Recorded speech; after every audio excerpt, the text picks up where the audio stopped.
Fala pessoal, tudo bem com vocês? Estamos com mais um conteúdo, mais uma notícia para vocês. E antes de qualquer coisa, se inscreva no canal e deixe o like aí que vai estar ajudando muito o canal, pessoal.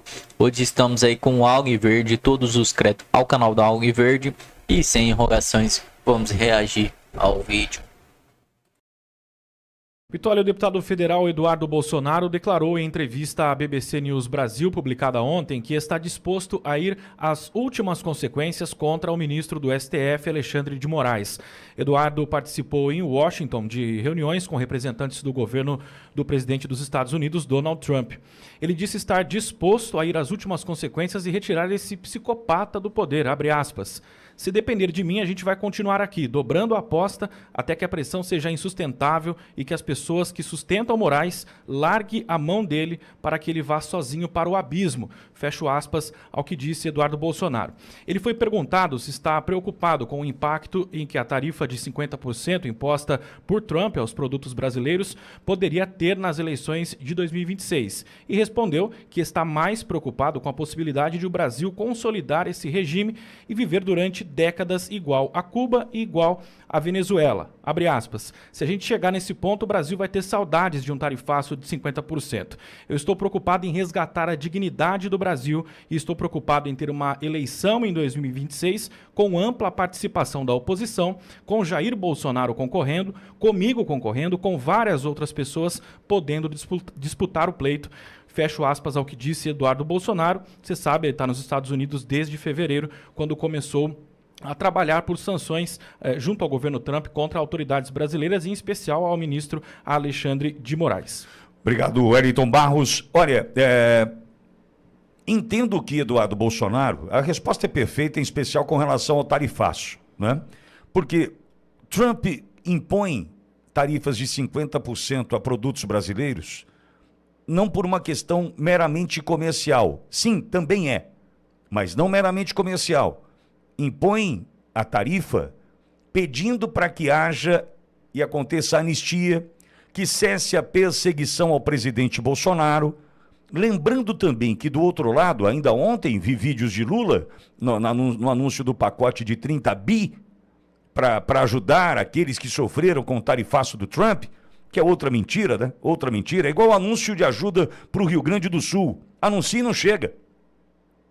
É igual o plano safra para o agricultor. Anuncia e o juro é de banco mesmo. Não tem nada de ajuda, não tem milagre, não tem esmola. Não. É tudo mentira. Só que Lula continua. Ontem atacou Trump.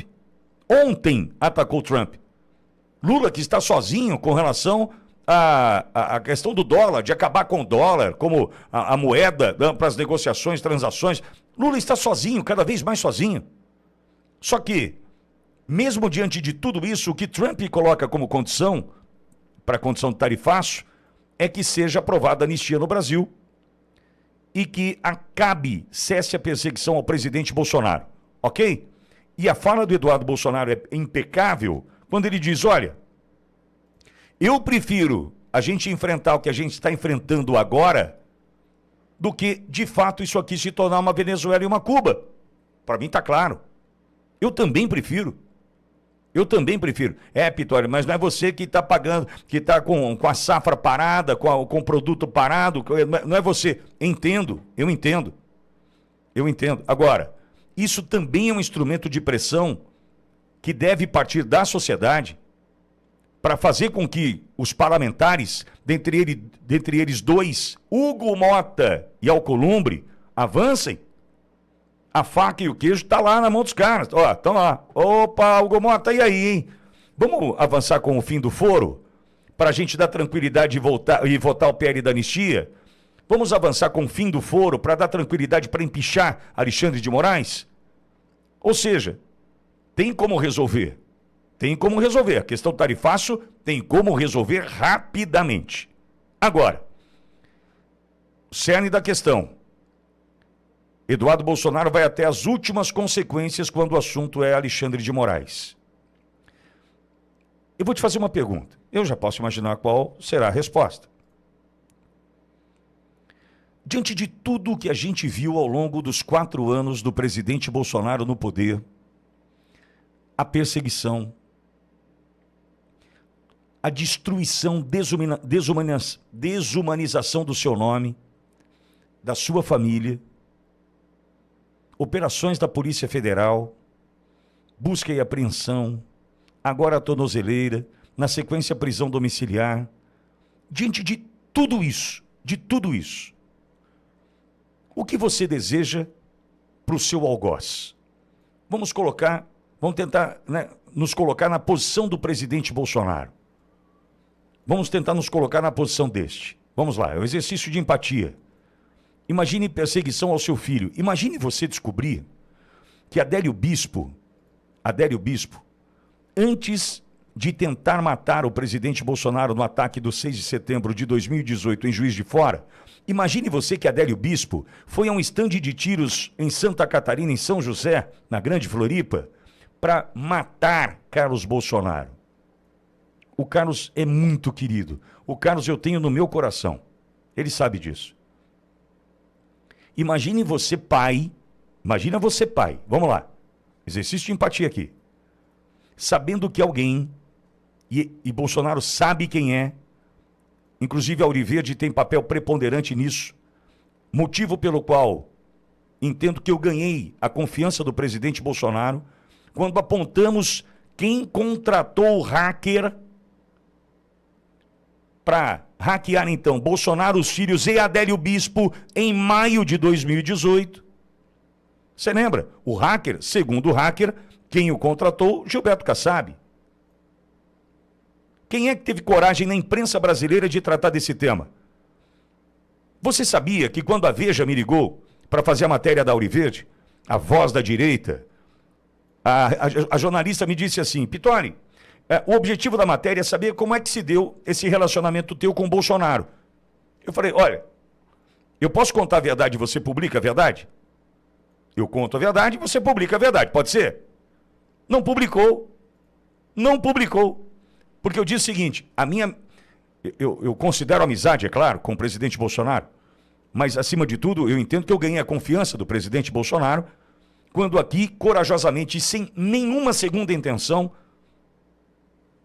foi um trabalho de jornalismo, a gente ouviu o hacker, Patrick Brito, que atribuiu, segundo ele, a sua contratação para hackear Bolsonaro, filhos de Adélio Bispo, em maio, antes do ataque de 2018. Ele disse que foi contratado pelo Kassab. Quem tratou disso na imprensa brasileira? Ninguém. É coragem? É falta de juízo? Não sei. Mas ninguém tratou desse assunto ao longo da jornada. Ninguém quis tratar desse tema. E a Veja não publicou. A Folha, eu também disse, não publicou. Por quê? É tema sensível.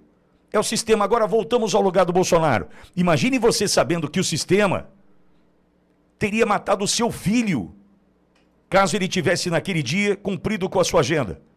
Porque o Carlos anunciou que iria para aquele estande de tiros e não foi. Se ele tivesse ido, ele teria sido atacado por Adélio Bispo. Tá tudo bem na sua cabeça já? Como é que você está lidando com esse joguinho de empatia aqui? Imagine você, alguém tentar matar o seu filho. Você vai ficar numa boa? Você vai, tá tudo uma boa, tentaram eu matar meu filho, mas tá tudo bem. É?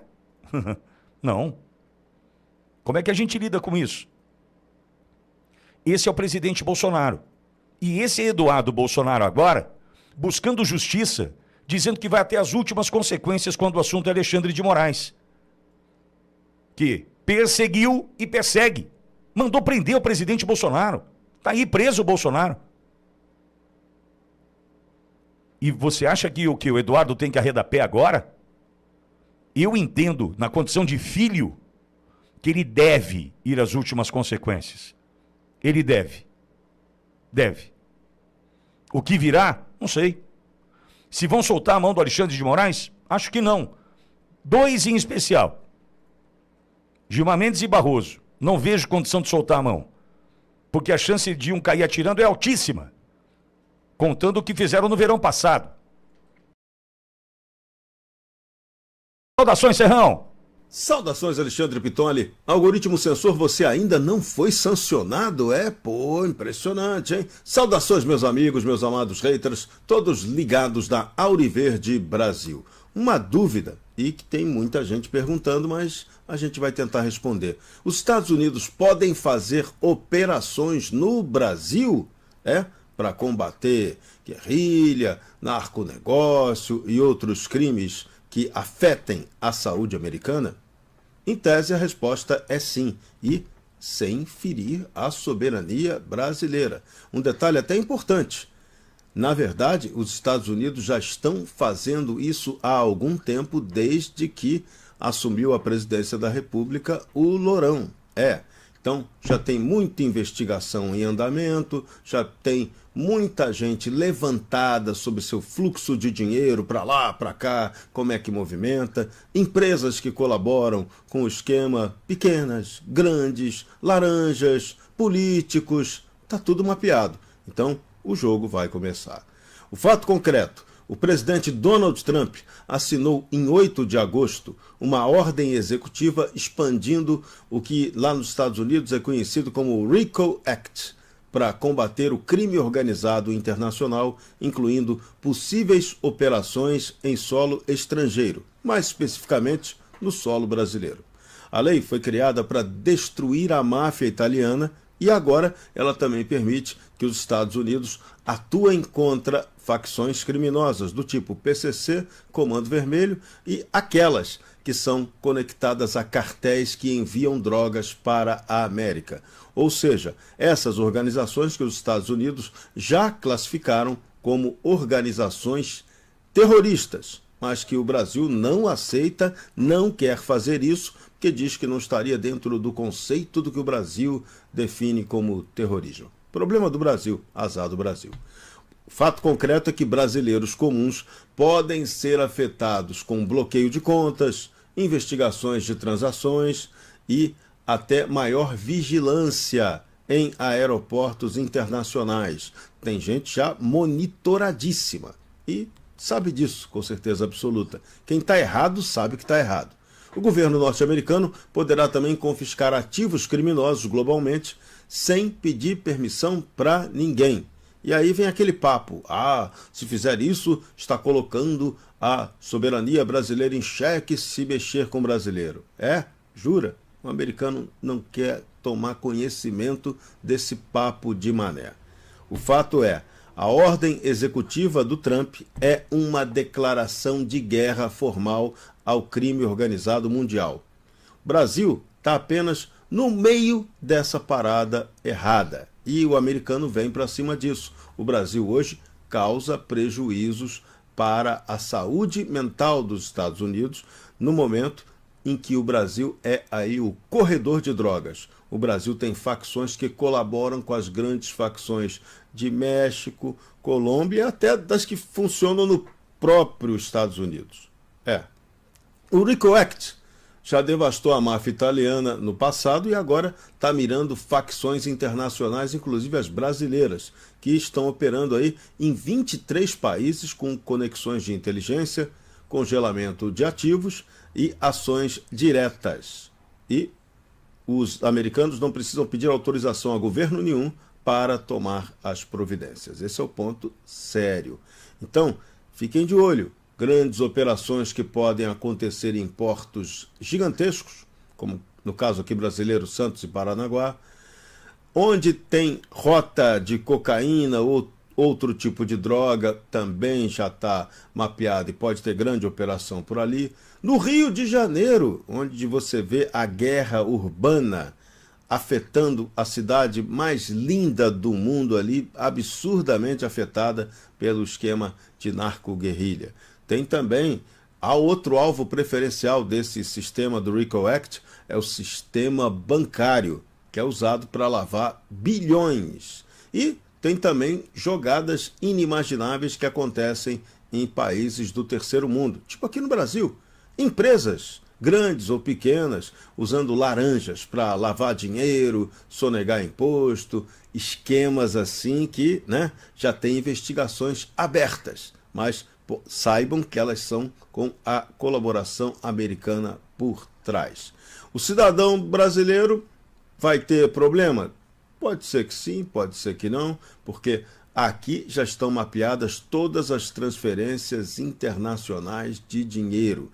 Todas as viagens que são feitas por brasileiros também estão legitimadas. E quem tem negócio que pode ser correto ou não, fique de olho, mantenha-se na linha, porque se sair da linha, o americano vai pegar. O México já levou a primeira pancada, entendeu o jogo do Lourão, já entregou 26 narcotraficantes aos Estados Unidos, temendo consequências piores. O Brasil vai ter que cooperar com esse jogo, ou então também vai enfrentar outras sanções ainda maiores. É bom lembrar que aqueles oficiais, altos oficiais do Departamento de Estado e do Departamento de Defesa americano já estiveram no Brasil comunicando oficialmente aos militares, ao Ministério da Defesa, que poderiam ocorrer ações aqui no Brasil. E o Ministério da Defesa fez aquela cara de paisagem. Os militares brasileiros estão fazendo, continuam achando que, deixa para lá, se vier, depois resolve-se o problema. O certo é, o bicho vai pegar. E o judiciário brasileiro, aquele que tem gente que solta traficante e faz outros tipos de prisões políticas, tem que tomar cuidado, porque perdeu completamente a credibilidade moral para questionar qualquer ação americana contra o crime. O fato concreto, o lourão Donald Trump está cumprindo a promessa de campanha que ele fez de destruir cartéis que estão matando, segundo ele, 100 mil americanos com uma droga chamada fentanil. O Brasil está na rota desse combate ao narconegócio e o bicho tende a pegar por aqui também. Países aliados dos BRICS que estão envolvidos nesse esquema também entram pelo cano como alvos dos americanos. Fiquemos atentos. O bicho já está pegando. Ele não vai pegar, não. Para a Univerde Brasil, camisa 13 da Seleção Brasileira do Rádio, Jorge Serrão. Fala, pessoal. O que vocês acharam do vídeo? Já deixa seu like, se inscreve no canal e comente aí o que você achou do vídeo aí. Estamos aqui no Conexão Política, pessoal. Escolhidos a dedo, senador aprova 7 indicações de Lula para tribunais, conselhos e agências reguladoras. Falta de Google adia a votação dos demais 23 nomes enviados pelo executivo. O senador aprovou nesta quarta-feira, dia 13, 7 dos 30 nomes indicados pelo presidente Luiz Inácio Lula da Silva para compor tribunais, conselhos nacionais e órgãos reguladores. As sabatinas ocorreram pela manhã. Em seguida, os indicados foram submetidos à votação do plenário. A apreciação de todos os nomes chegou a ser cogitada, mas a sessão foi encerrada por falta de quórum, ficando o restante para uma nova rodada de votação. Foram aprovados os seguintes nomes: Verônica Abala, advogada para o Superior Tribunal Militar, com 51 votos a favor e 16 contra. Carlos Augusto Pires Brandão, juiz do TRF para o Superior Tribunal de Justiça, com 63 votos a favor e um contrário. E uma abstenção. Maria Cardais, procuradora de Alagoas, também para o STJ, aprovado por unanimidade. Além deles, Fabiana Costa Oliveira Barreto, promotora do Distrito Federal, para o Conselho Nacional do Ministério Público, com 57 votos a favor e 3 ao contrário. Ivana Luciana Franco Sei, procuradora de Amapá para CNMP, com 55 votos a favor e 2 contrários. E uma opção, Grace Fonseca Stocker, advogada da Ministério Público, com 49 votos a favor e 4 contrário. Patrícia Barcegos para a Agência Nacional do Cinema, assim, com 49 votos a favor e 4 ao contrário. Então é isso, pessoal. Esse foi o vídeo. Não se esqueçam de deixar o like, se inscrever no canal e ativar o sininho de notificações para estar recebendo todos os nossos vídeos aí na sua telinha do seu computador, seu tablet, celular ou qualquer smartphone aí. Então, pessoal, comente aí e até a próxima.